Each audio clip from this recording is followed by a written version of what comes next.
In the silence of the Mesopotamian night, under a sky burning with unfiltered starlight, something extraordinary was happening.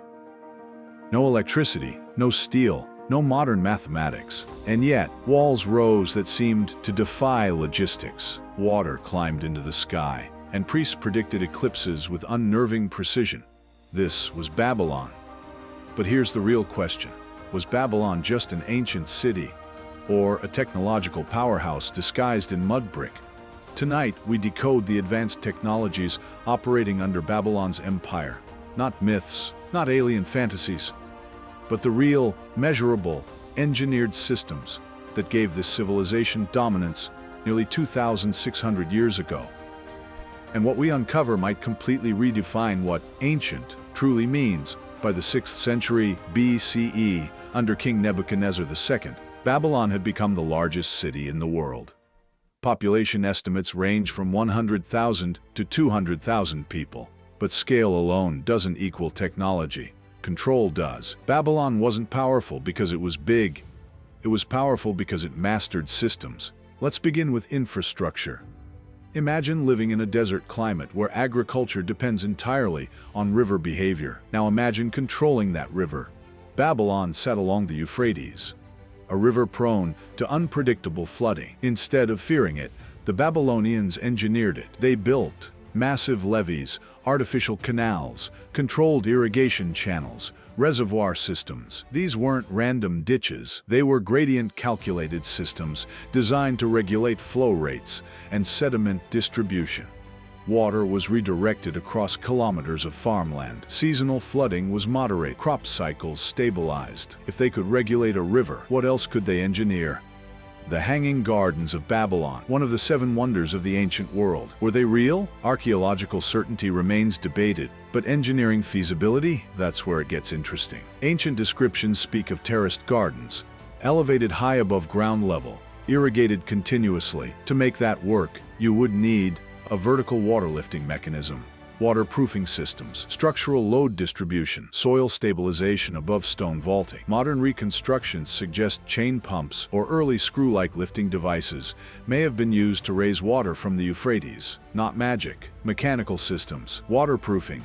Bitumen, naturally occurring asphalt, was used as sealant between bricks. Babylon didn't just stack stones, it engineered waterproof architecture. How did they calculate all this without modern math? Babylon used a sexagesimal, base 60, number system. We still live inside it. 60 seconds in a minute, 360 degrees in a circle.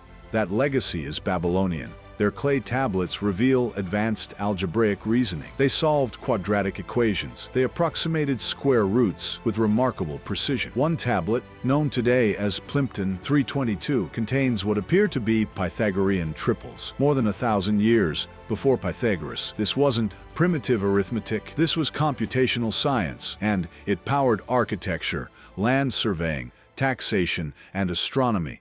Which brings us to their most astonishing technology. Babylonian astronomer priests systematically recorded planetary movements for centuries.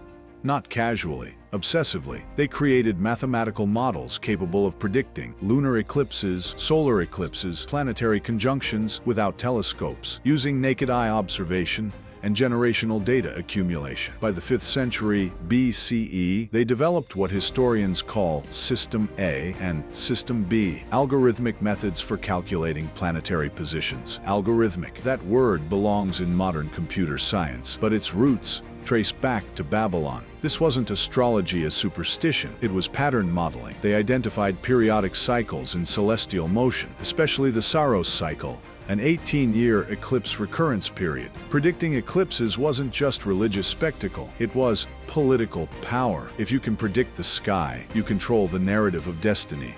But astronomy wasn't their only data science. Babylon ran on information. Thousands of clay tablets record agricultural yields, trade shipments, labor assignments, taxation records, legal contracts. Every transaction was documented in cuneiform, standardized, replicable, auditable.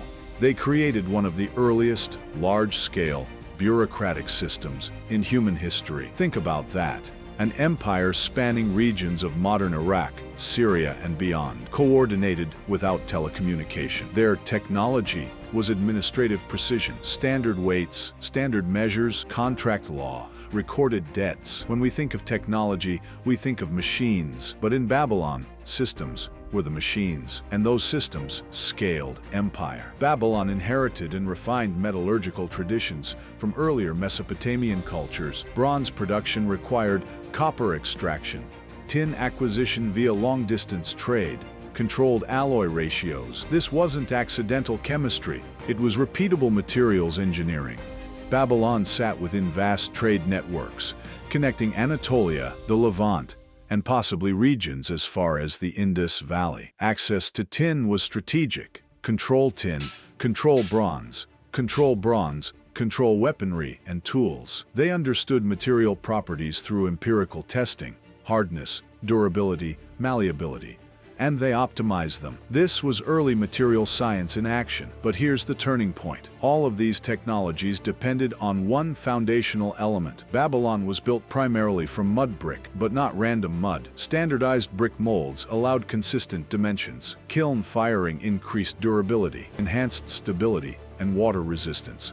This allowed rapid urban expansion. City walls reportedly stretched up to 18 kilometers. The Ishtar Gate, reconstructed today in Berlin, shows glazed brick technology. Deep blue surfaces, achieved through mineral-based pigments, fired at high temperature. That requires thermal control, chemical understanding, and aesthetic engineering. Technology wasn't separate from art.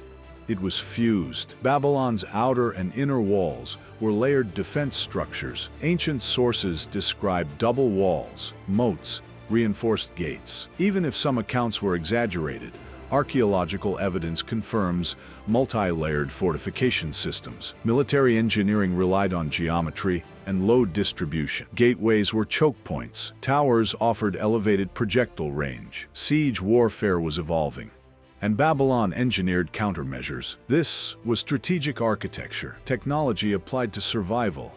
And yet, despite all of this sophistication, Babylon eventually fell.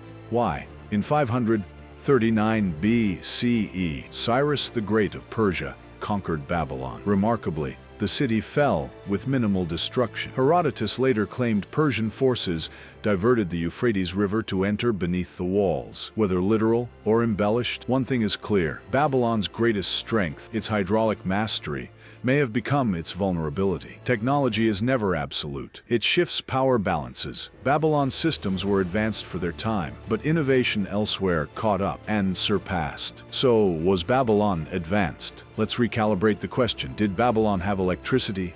No. Steam engines? No. Digital computers? No. But did they engineer hydraulic megasystems? Yes. Develop predictive astronomical algorithms? Yes. Standardize mass production methods? Yes. Operate a scalable information bureaucracy? Yes. Apply advanced mathematical modeling? Yes. By definition, technology is the application of knowledge to solve practical problems. Babylon qualifies not as science fiction, but as system-level innovation. The most advanced technology under Babylon's empire wasn't a single machine. It was integration. Water systems connected to agriculture. Agriculture connected to taxation. Taxation connected to administration. Administration connected to labor mobilization. Labor mobilization connected to architecture. Architecture connected to military power. It was a feedback loop. Babylon was a networked civilization. What if modern technological dominance isn't about gadgets, but about systemic integration? Babylon understood something we often forget. Power comes from coordination. The advanced tech under Babylon's empire was real. It was measurable, documented, archaeologically verifiable. It lived in mathematical abstraction, predictive astronomy, hydraulic engineering, materials science, administrative systems, architectural precision. No aliens, no lost supercivilization, just disciplined observation, generational data accumulation, and relentless system optimization. Babylon didn't leap beyond physics. It mastered it within the limits of its era. And that might be even more impressive, because it means technological brilliance doesn't require modern tools. It requires pattern recognition, standardization, long-term data thinking, and the will to scale systems beyond the individual. Babylon fell, but its base 60 math governs our clocks. Its astronomical cycles shaped Greek science, The empire vanished. The technology didn't. And perhaps that's the ultimate revelation. Civilizations fade. Systems endure.